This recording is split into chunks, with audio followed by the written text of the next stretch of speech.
My name is Herminia. Standing in the chaos of my sister's neighborhood, watching the flashing lights of fire trucks and county vehicles, I'm flooded with a mix of emotions. I remember the incredulous look on my mother's face as she took in the sight of her precious daughter's once magnificent mansion now surrounded by caution tape. The neighbors, in their bathrobes and slippers, clutching their possessions, seemed like lost souls staring at their crumbling dreams. It all started when I decided to buy a dilapidated 3-bedroom house on the outskirts of our small town. Living in a middle-class family with high aspirations, my mother, Diana, is a woman obsessed with appearances.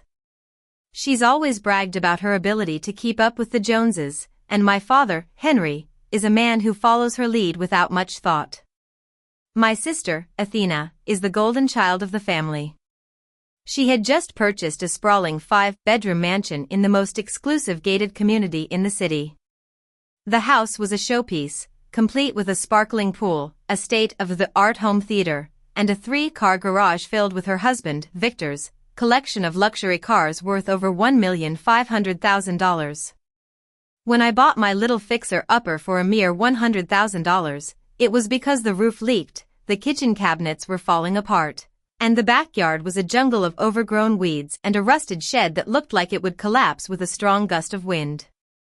My family thought I was out of my mind. At a Sunday dinner, 3 weeks after I'd signed the papers on my house, the topic of our homes came up again.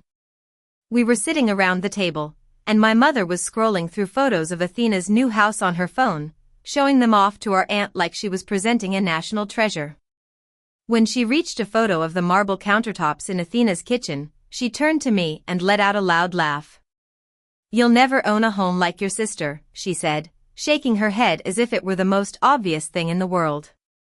My father, sitting at the head of the table, just nodded, his eyes still glued to his plate. "She's right, Herminia. Some people just aim higher," he mumbled. I felt my face flush with embarrassment, but I held my tongue. I'd learned long ago that arguing with my parents about anything related to Athena was a losing battle. Athena, of course, couldn't resist adding her 2 cents. She leaned back in her chair, twirling her expensive wine glass, and gave me that smug smirk she'd been perfecting since we were kids. "You're just jealous, right?" she said, loud enough for everyone at the table to hear. A few of our relatives chuckled, and I forced a smile, quickly changing the subject. But that night, driving back to my creaky little house, I just couldn't stop thinking about the way they'd made me feel. I wasn't jealous. I'd spent months researching the neighborhood, the soil quality, the property lines, and the permit history before I even made an offer. You see, I work in county code enforcement. I spend my days poring over zoning violations, building permits, and property disputes. I'm good at my job, good enough to have noticed something odd about Athena's neighborhood months earlier. When Athena and Victor first started house hunting, I'd seen that the development they were interested in had been built on reclassified wetland. The builder had rushed through inspections using a permit loophole that was still under investigation by the state. I didn't say anything to Athena at the time. Partly because it wasn't my place, and partly, I'll admit, I wanted to see how things would play out. A week after that fateful dinner, I decided to invite Athena over for tea. I told her I wanted to show her the progress I'd made on the house. I'd installed new flooring myself and was slowly rebuilding the kitchen cabinet by cabinet. She agreed, but I could tell from her tone that she was mostly coming to gloat and get more ammunition to laugh at me during the next family gathering. She showed up right on time, dressed like she was on her way to a high-end fashion event. Her high heels clicked loudly against my gravel driveway, and she looked like she couldn't believe she had to walk on it. The moment she stepped through my front door, before she even took off her sunglasses, her phone started buzzing like a beehive in her purse. She pulled it out, annoyed, and answered it right there in my half-finished living room. I watched as her face went from smug to shock in a split second. Her eyes grew wide, her hand flew to her mouth, and then she was screaming into the phone so loudly that the sound echoed off my bare drywall. "You need to get here now," she shouted. I knew, standing in my kitchen with a teapot in my hand, that this was the moment everything would change. Athena's hands were shaking so badly that she almost dropped her phone. She ended the call and turned to me, her face pale beneath her makeup. She stammered that the county had just issued an emergency evacuation notice for her entire neighborhood. The call was from her neighbor, Isabella, who said that inspectors and engineers were everywhere, putting up caution tape around several homes, including hers. I slowly set the teapot down, my heart pounding. I knew exactly what this meant. The wetland violation I'd flagged months earlier had finally caught up with the builder, and it was not going to be a small problem. Athena didn't even say goodbye. She ran out of my house, her heels sinking into the gravel, and sped off towards her neighborhood. I followed in my car about 20 minutes later. Partly out of concern for my sister, but also because as an employee of the county, I had a professional obligation to see what was happening. When I arrived, the scene was pure chaos. The streets were lined with emergency vehicles, and the residents were huddled on their lawns looking terrified. Athena was standing in her driveway, sobbing uncontrollably, while Victor was arguing with a man in a hard hat. I recognized him as Liam, one of the lead inspectors from my department. Liam explained loud and clear for everyone to hear that soil samples from the development had confirmed what the state geologists had suspected for months. The builder had drained and filled a protected wetland without proper permits, using fake environmental assessments to speed up the project. The soil beneath at least a dozen homes, including Athena's, was unstable and constantly shifting. There were already hairline cracks in several foundations, which would only get worse over time.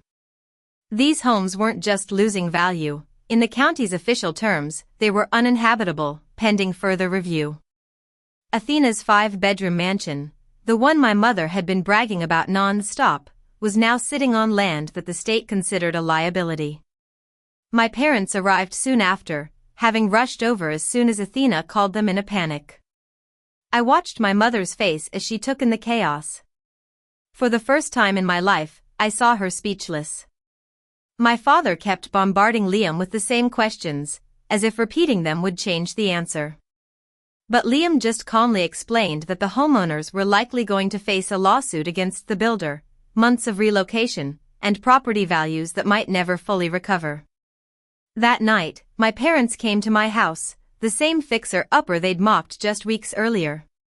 Athena's home was too dangerous to stay in, and they had nowhere else nearby. I made them tea in my slowly renovating kitchen, the same kitchen Athena had rolled her eyes at. I sat them down and calmly explained what I'd known for months. I told them how I'd carefully reviewed the permit history before buying my house. How I'd chosen land with a clean environmental record, stable soil, and a fully documented history, precisely because I understood the risks of cutting corners. My mother sat in stunned silence, staring into her tea. My father finally admitted that maybe he'd underestimated my job and what it meant to build something with a solid foundation rather than just a flashy appearance. In the weeks that followed, Athena and Victor had to move into a rental property while their legal case against the builder worked its way through the system. Experts warned that the process could take years and might never fully restore what they'd lost. Meanwhile, my little fixer-upper kept getting better. I finished the kitchen cabinets myself, refinished the hardwood floors, and even fixed the leaky roof that my mother had once laughed at. Now, every time I host a family dinner, and I always do the hosting, I see the change in my parents' eyes. They finally understand that owning a home isn't about the size, the fancy countertops, or how good it looks from the street. It's about the ground you're standing on and whether it can hold you up when everything else starts to fall apart. If this story hits home for you, if you've ever been underestimated by the people who were supposed to believe in you the most, do me a favor and hit that subscribe button. I share stories just like this one every week, real, raw, and full of the kind of justice we all wish we could see in our lives. So, make sure you're subscribed and turn on notifications so you never miss the next one. Thank you for watching, and I'll see you in the next one.